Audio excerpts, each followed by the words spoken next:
నమస్కారం. Bahujan times news కి స్వాగతం. హెడ్లైన్స్ చూద్దాం.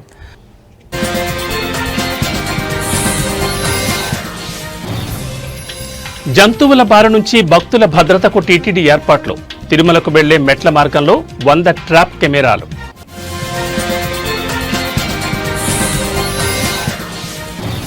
జగన్పై విమర్శలు చేసిన ఏపీ ఉపసభాపతి. జగన్ను చంటి పిల్లాడితో పోల్చిన రఘురామకృష్ణరాజు.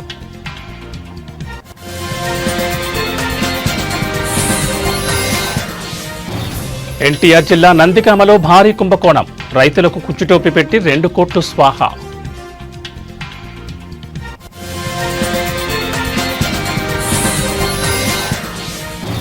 రేపు ఎల్లుండి గణేష్ నిమజ్జనాలకు భారీగా ఏర్పాట్లు. ట్యాంక్ బండ్, నెక్లెస్ రోడ్ వైపు వెళ్లే ప్రధాన మార్గాలు మూసివేత.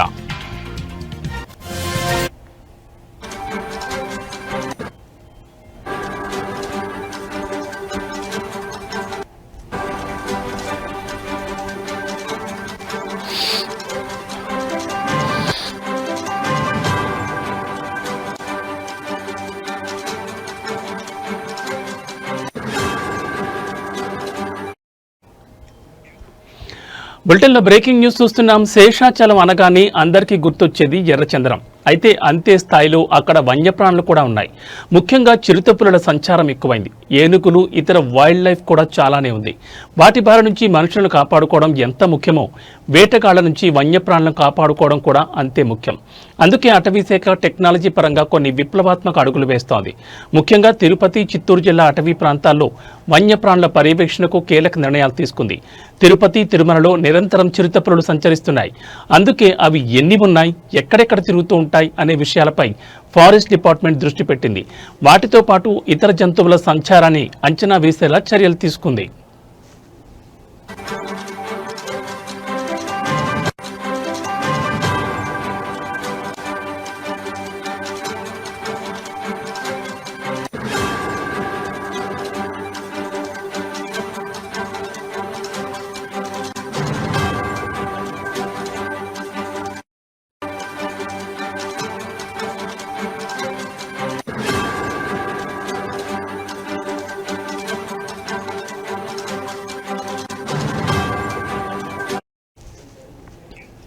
అలిపిరి నుంచి తిరుమలకు వెళ్లే మెట్ల మార్గంలో 100 ట్రాప్ కెమెరాలు ఏర్పాటు చేసింది.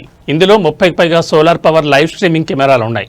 వాటితో పాటు ఏఐ ఆధారిత పర్యవేక్షణ, ప్రెడిక్టివ్ అనాలిసిస్, డ్రోన్ నిఘా లాంటి వ్యవస్థను ఏర్పాటు చేశారు. ఇక ఏర్పాటు చేసిన టెక్నాలజీ సత్ఫలితాలు ఇస్తోంది. శేషాచల అటవీ ప్రాంతం లోపల అటవీ శాఖ చిరుతపులుల సంచారాన్ని గుర్తించింది. కెమెరాలలో ఏనుగులు గుంపు దృశ్యాలు రికార్డయ్యాయి.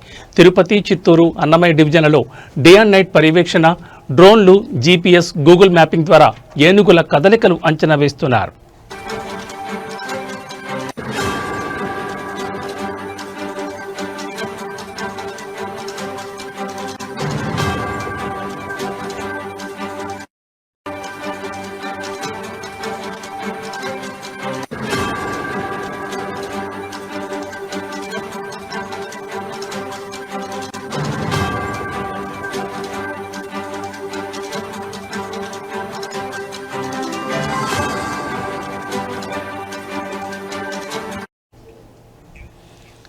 ఏనుగుల దాడులను అడ్డుకట్ట వేయడానికి ప్రత్యేక టాస్క్ ఫోర్స్ ఏర్పాటు చేశారు. భవిష్యత్తులో స్మార్ట్ ఫెన్సింగ్, SMS హెచ్చరికలు పంపేలా చర్యలు చేపట్టారు. 24 గంటల పర్యవేక్షణ, సెల్ బయోల్యాబ్ ద్వారా ఏనుగుల డేటా సేకరిస్తున్నారు. కమ్యూనికేషన్, హెచ్చరికలు వాట్సాప్, లౌడ్ స్పీకర్ ద్వారా ప్రజలకు చేరవేస్తున్నారు. తాజా లెక్కల ప్రకారం తిరుపతి డివిజన్లో 40కి పైగా ఏనుగులు ఉన్నట్లుగా గుర్తించారు. ట్రాప్ కెమెరాలు, చిరుతపులి వీడియోలు రికార్డ్ అయ్యాయి. డ్రోన్ కెమెరా, ట్రాప్ కెమెరాల్లోనూ ఏనుగులు సంచరిస్తున్న దృశ్యాలు కనిపించాయి.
బులెటిన్లో మరో బ్రేకింగ్ న్యూస్ చూస్తున్నాం.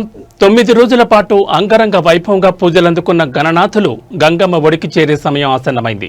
వినాయక చవితి ఉత్సవాల ముగింపు ఘట్టమైన గణేష్ విగ్రహాల నిమజ్జనం సందర్భంగా హైదరాబాద్ మహానగరంలో పోలీసులు సెప్టెంబర్ 6, 7 తేదీల్లో భారీ ట్రాఫిక్ ఆంక్షలు ప్రకటించారు. దాదాపు 28 గంటల పాటు నగరంలోని కీలక మార్గాల్లో వాహనాల రాకపోకలను నియంత్రించనున్నారు. శోభాయాత్ర ప్రశాంతంగా సాఫీగా సాగేందుకు, అదే సమయంలో సాధారణ ప్రజలకు అసౌకర్యం కలగకుండా ఉండేందుకు ఈ చర్యలు తీసుకుంటున్నట్లు నగర పోలీస్ యంత్రాంగం వెల్లడించింది. ఈ సమయంలో నగరవాసులు పోలీసులకు సహకరించి ప్రత్యామ్నాయ మార్గాలను ఎంచుకోవాలని విజ్ఞప్తి చేశారు.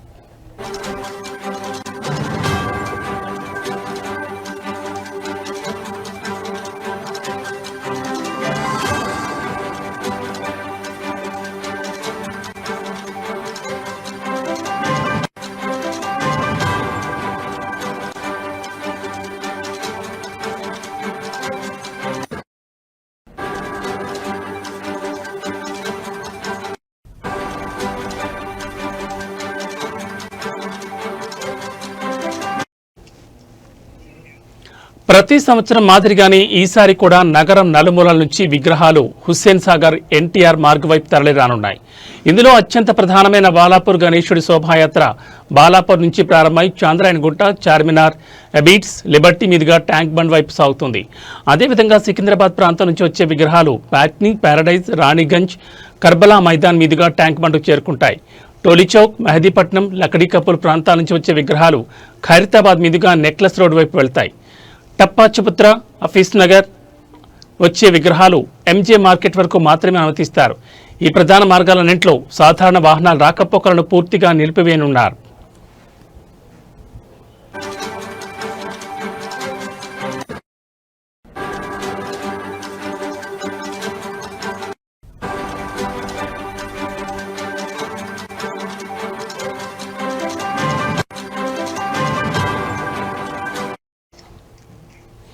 నగరంలోని వివిధ జోన్లలో ట్రాఫిక్ను భారీగా మళ్లించనున్నారు.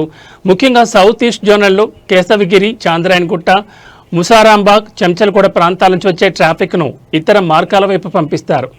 Aliabad, Madina, Nayapul, MJ market, Shivaji bridge, Putlibowli, Himayat Nagar, YMCA వంటి రద్దీ ప్రాంతాల్లో కఠినమైన ఆంక్షలు ఉంటాయి. అదేవిధంగా లిబర్టీ, అబీడ్స్, ఖైరతాబాద్, ట్యాంక్ బండ్, బుద్ధ భవన్ జంక్షన్లను పూర్తిగా మూసివేస్తారు. నార్త్ జోన్లో ప్యాట్నీ, ప్యారడైజ్, రాణిగంజ్ చౌరస్తాలలో ట్రాఫిక్ను దారి మళ్లిస్తారు.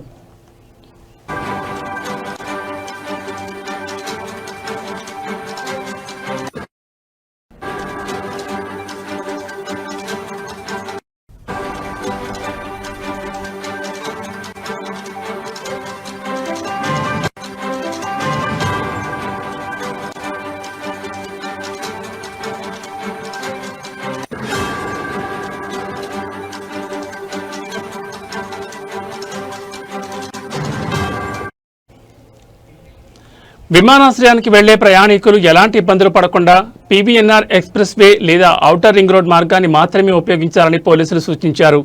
సికింద్రాబాద్ రైల్వే స్టేషన్కి వెళ్లాలనుకునేవారు బేగంపేట, ప్యారడైజ్ మార్గాన్ని ఎంచుకోవడం సురక్షితం. అంతర్రాష్ట్ర జిల్లా బస్సులను చాదర్ఘాట్ వైపు మళ్లిస్తారు. ఆర్టీసీ బస్సులు సైతం రద్దీ సమయాల్లో మెహదీపట్నం, కుకట్పల్లి, సికింద్రాబాద్, ఉప్పల్, దిల్సుఖ్ నగర్, నారాయణగూడ వరకు మాత్రమే వచ్చి వెళ్లనున్నాయి.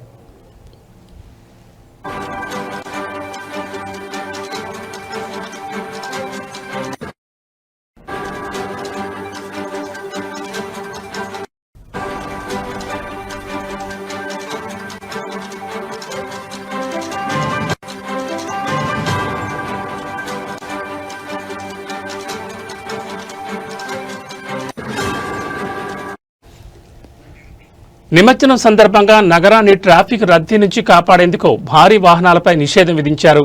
సెప్టెంబర్ 6వ తేదీ ఉదయం 8 గంటల నుంచి సెప్టెంబర్ 7వ తేదీ రాత్రి 11 గంటల వరకు నగరంలోకి లారీల ప్రవేశాన్ని పూర్తిగా నిషేధించారు. ఈ వాహనాలు కేవలం ఔటర్ రింగ్ రోడ్ మీదుగా మాత్రమే ప్రయాణించాల్సి ఉంటుంది. మరోవైపు నిమజ్జనాన్ని వీక్షించేందుకు వచ్చే భక్తులు, ప్రజల వాహనాల కోసం ప్రత్యేక పార్కింగ్ ప్రదేశాలను ఏర్పాటు చేశారు. ఎన్టీఆర్ స్టేడియం, కట్టమైసమ్మ దేవాలయం, పబ్లిక్ గార్డెన్స్, బుద్ధ భవన్ వెనుక, Adarsh Nagar, BRK Bhavan, Khairatabad MMT station వద్ద పార్కింగ్ చేసుకోవచ్చని అధికారులు వెల్లడించారు.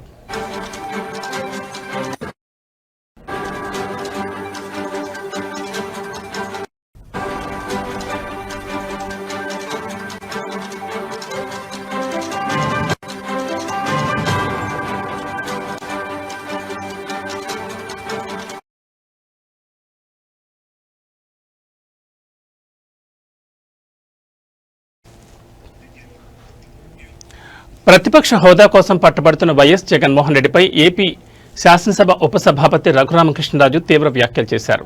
జగన్ను చంటిపిల్లాడితో పోలుస్తూ చందమామ కోసం మారం చేస్తున్నట్లుగా వ్యవహరిస్తున్నారని ఎద్దేవా చేశారు. చందమామ వస్తుందా అంటూ ప్రశ్నించారు. జగన్మోహన్ రెడ్డి గారు ఇంకా ఆయన చంటిపిల్లాడు చందమామ సమావేశాలకు జగన్ 60 రోజుల పాటు హాజరు కాకపోతే ఆటోమేటిక్గా డిస్క్వాలిఫై అవుతారని రఘురామకృష్ణరాజు హెచ్చరించారు. ఒకవేళ ఆయన తదుపరి సమావేశాలకు కూడా హాజరు కాకపోతే పులివెందుల అసెంబ్లీ నియోజకవర్గానికి ఉప ఎన్నిక వచ్చే అవకాశం ఉందని పేర్కొన్నారు. ఎమ్మెల్యేగా ఎన్నికైన వారు ఎవరైనా శాసనసభ సమావేశాలను బహిష్కరిస్తే ఆ పదవికి అర్హత లేనట్లే భావించాలని ఆయన స్పష్టం చేశారు. వచ్చినా సరే కేజ్రీవాల్ గారు ఇచ్చారు. అతను రూల్స్ వైలేట్ చేసి ఒక ఛాలెంజ్ లాగా తీసుకోండి పోండి అన్నట్టుగా ఆయన ఇచ్చాడు. అది రూల్కి వ్యతిరేకంగా ఆయన ఇచ్చాడు. ఎవరో ప్రశ్నించలేదు, నడిచిపోయింది. కానీ ఇప్పుడు అది చూపెట్టి మరి 175 వస్తాయని చెప్పని మరి 11 వచ్చిన తర్వాత మళ్ళీ ఎలాగ ప్రజాభిమానం పొందాలి అన్న ఆలోచన లేకుండా మిస్సం సినిమా చూసారా? రమణారెడ్డి గారు మేరీ ప్లీజ్ అంటూ ఉంటాడు సావిత్రి గారిని. అలాగా అన్నిసార్లు ప్రతిపక్ష హోదా ప్లీజ్ అవసరమా? మరి 5 సంవత్సరాలు ముఖ్యమంత్రిగా ఆయన ఇష్టం వచ్చినట్టుగా పరిపాలించిన ఆ వ్యక్తికి ఇది అవసరమా అనేది పునరాలోచించుకోవాలి. ఎనీహౌ మాకు కొన్ని రూల్స్ ఉన్నాయి. 60 రోజుల పాటు ఆయన అసెంబ్లీ సమావేశాలకు రాకపోతే ఆటోమేటిక్గా అది మా చేతుల్లో కూడా ఏం ఉండదు. ఆటోమేటిక్గా ఆయన డిస్క్వాలిఫై అయిపోతారు. ఇంచుమించు ఒక 37 రోజులు ఎంతో మధ్యలో ఎప్పుడో ఫస్ట్లో ఆయన వచ్చారు కాబట్టి ఒక 3 రోజులు తగ్గినాయి. 37 రోజులే ఎంతో అయినట్టుగా ఉంది. మరి ఈ సమావేశాలు తర్వాత సమావేశాలకు కూడా మరి ఆయన రాకపోతే మొన్న పులివెందులు ఏదో బై ఎలక్షన్ వచ్చింది కదా, అలాగే పులివెందుల అసెంబ్లీకి కూడా బై ఎలక్షన్ వచ్చే అవకాశం ఉండొచ్చు. బట్ నా ఉద్దేశం మరి ఆయన ఎందుకంటే ఎమ్మెల్యే అన్న వాళ్ళు ఎవరైనా కూడా శాసనసభ సమావేశాలని బహిష్కరిస్తే వారు నిజంగా కూడా ఆ పదవికి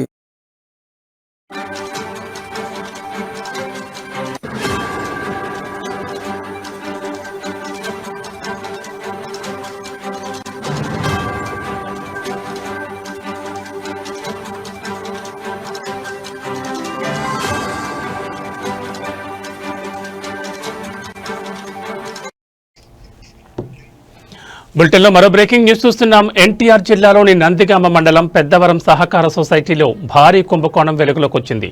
సొసైటీ కార్యదర్శి గుండం ఎల్లారెడ్డి రైతులను మోసం చేసి సుమారు 2 కోట్లు కాజేశాడనే ఆరోపణలు వెలువడ్డాయి.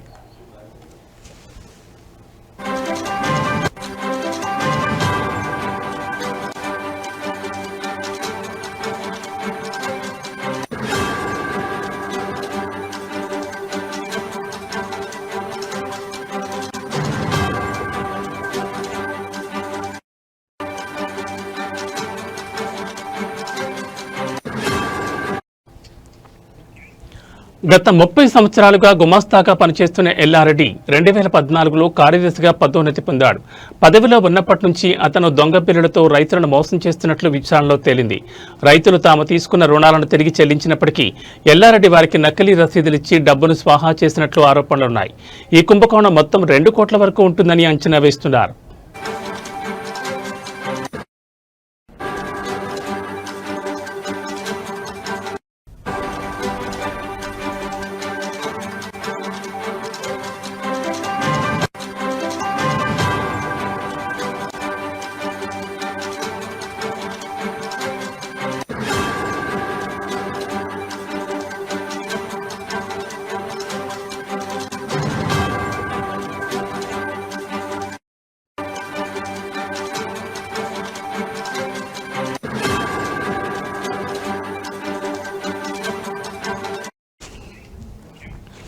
ఈ విషయంపై అధికారులు సీరియస్ గా స్పందించారు.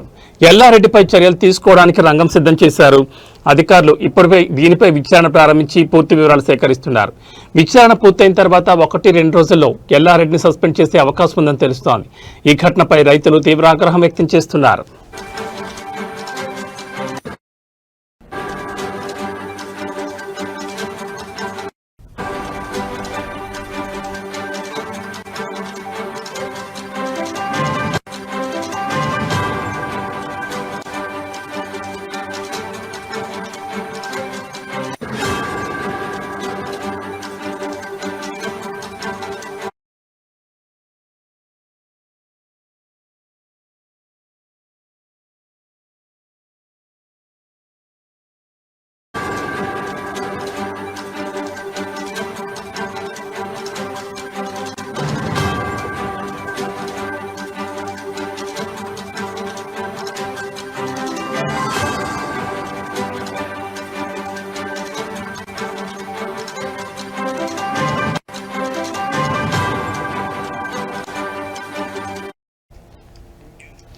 బులెటిన్లో మరో బ్రేకింగ్ న్యూస్ చూస్తున్నాం. జూబ్లీ హిల్స్ లోని తన నివాసంలో ముఖ్యమంత్రి రేవంత్ రెడ్డిని జర్మనీకి చెందిన ప్రముఖ వైద్య పరికరాల తయారీ సంస్థ Bebig Medical chairman and CEO John Chan నేతృత్వంలోని ప్రతినిధి బృందం మర్యాదపూర్వకంగా కలిసింది.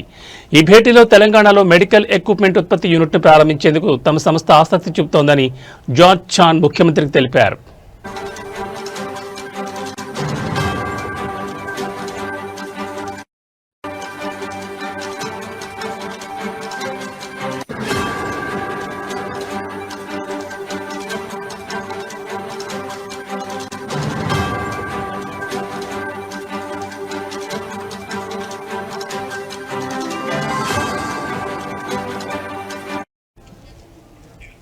తెలంగాణలో పెట్టుబడులు పెట్టడానికి ముందుకు వచ్చిన జర్మనీ కంపెనీ నిర్ణయాన్ని ముఖ్యమంత్రి రేవంత్ రెడ్డి స్వాగతించారు. రాష్ట్రంలో మెడికల్ ఎక్విప్మెంట్ ఉత్పత్తి యూనిట్ని ఏర్పాటు చేయడానికి అవసరమైన అన్ని రకాల సహకారాన్ని ప్రభుత్వం అందిస్తుందని హామీ ఇచ్చారు. ఈ సందర్భంగా కంపెనీ ప్రతినిధులకు అనువైన స్థలం, ఇతర మౌలిక సదుపాయాలకు సంబంధించిన అంశాలపై అధ్యయనం చేసి ఒక నివేదికను సమర్పించాలని అధికారులను ముఖ్యమంత్రి ఆదేశించారు.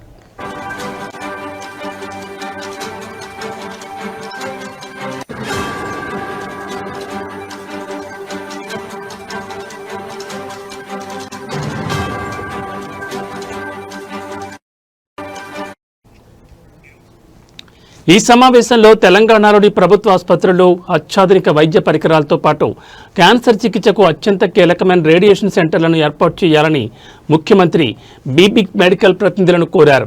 తద్వారా రాష్ట్రంలో క్యాన్సర్ రోగులకు మెరుగైన వైద్య సేవలు అందుబాటులోకి వస్తాయని ఆయన అభిప్రాయపడ్డారు. ఈ పెట్టుబడుల ద్వారా తెలంగాణలో ఉపాధి అవకాశాలు పెరుగుతాయని, రాష్ట్రం వైద్య పరికరాల తయారీలో ఒక హబ్గా ఎదుగుతుందని నిపుణులు భావిస్తున్నారు.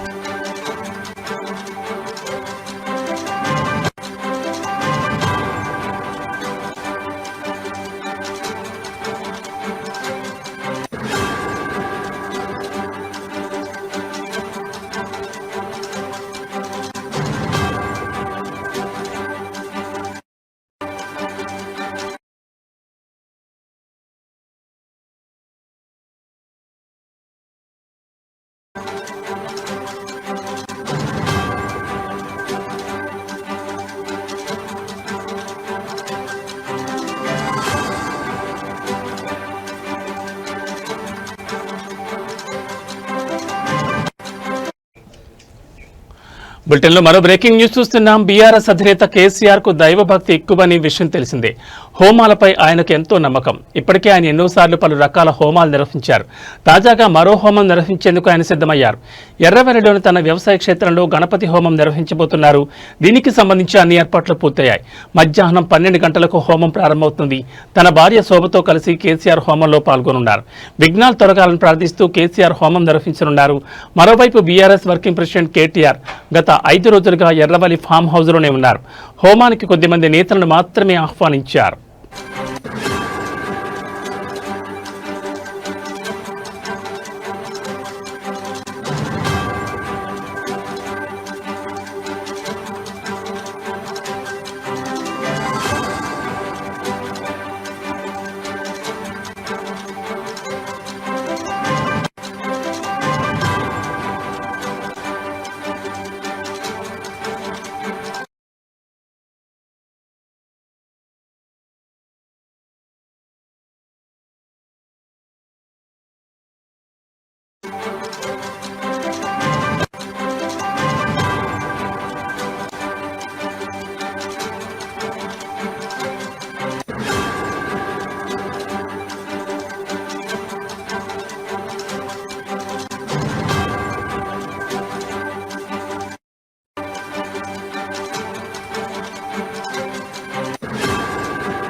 బులెటిన్లో మరో బ్రేకింగ్ న్యూస్ చూస్తున్నాం. మహబూబాబాద్ జిల్లాలో ఆర్టీసీ బస్సుల్లో సీట్ల కోసం మహిళలు కొట్టుకోవడం చూస్తున్నాం. కానీ మహబూబాబాద్ జిల్లా కేంద్రంలో యూరియా బస్తాల కోసం ఇద్దరు మహిళలు జుట్టు పట్టుకుని కొట్టుకోవడం అందరినీ ఆశ్చర్యపరిచింది.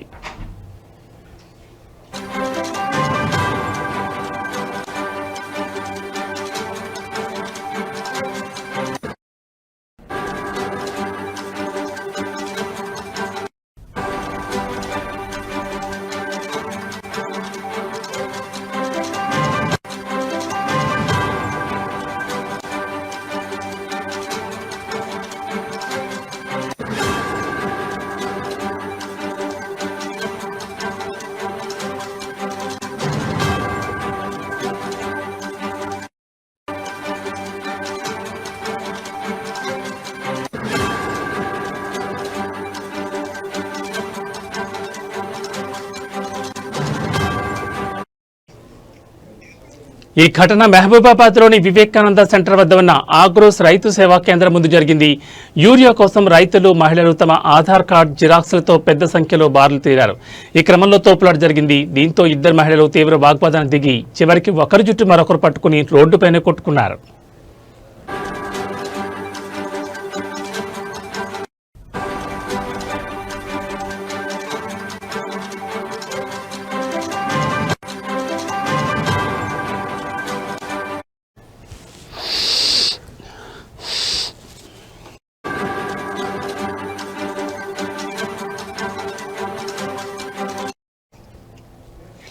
ప్రధాన రహదారిపై వారు పోట్లాడుతూ కొట్టుకోవడం చూసి చుట్టుపక్కల ప్రజలు విస్తుపోయారు. వారిని ఆపేందుకు కొందరు ప్రయత్నించినా వారు ఆగలేదు. చివరికి ఇద్దరు వ్యక్తులు ధైర్యం చేసి వారిని బలవంతంగా విడదీశారు.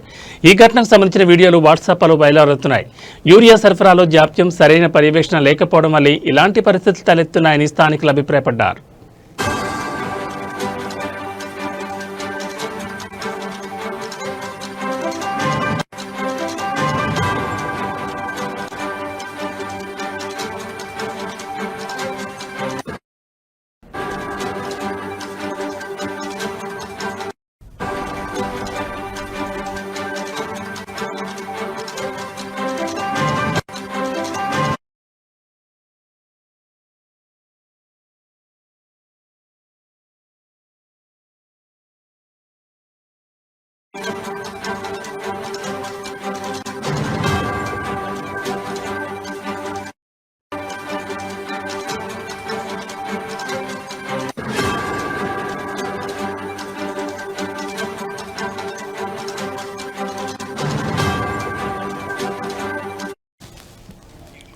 బులెటిన్లో మరో బ్రేకింగ్ న్యూస్ చూస్తున్నాం. రాజన్న సిరిసిల్ల జిల్లా తంగళ్లపల్లి మండలం పద్మానగర్లోని ఇందిరానగర్లో గురువారం రాత్రి 2 వర్గాల మధ్య ఘర్షణ చోటు చేసుకుంది. ఒక వ్యక్తి కారు వినాయక మండపానికి తగలడంతో ఈ గొడవ ప్రారంభమైంది.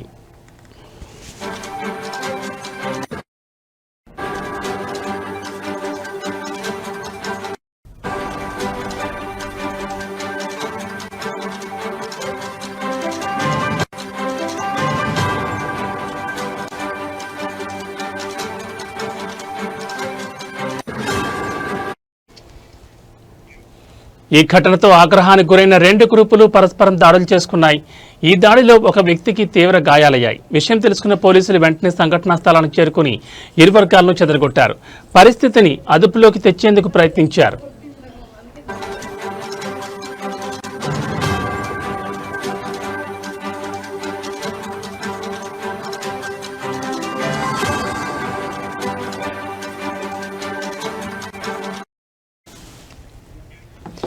ఈ గొడవకు సంబంధించిన పూర్తి వివరాలపై పోలీసులు దర్యాప్తు చేస్తున్నారు. ఘర్షణకు కారణమైన వారిపై చట్టపరమైన చర్యలు తీసుకుంటామని పోలీసులు చెప్పారు. గ్రామంలో ఎలాంటి అవాంఛనీయ సంఘటనలు జరగకుండా పోలీసులు పర్యవేక్షిస్తున్నారు.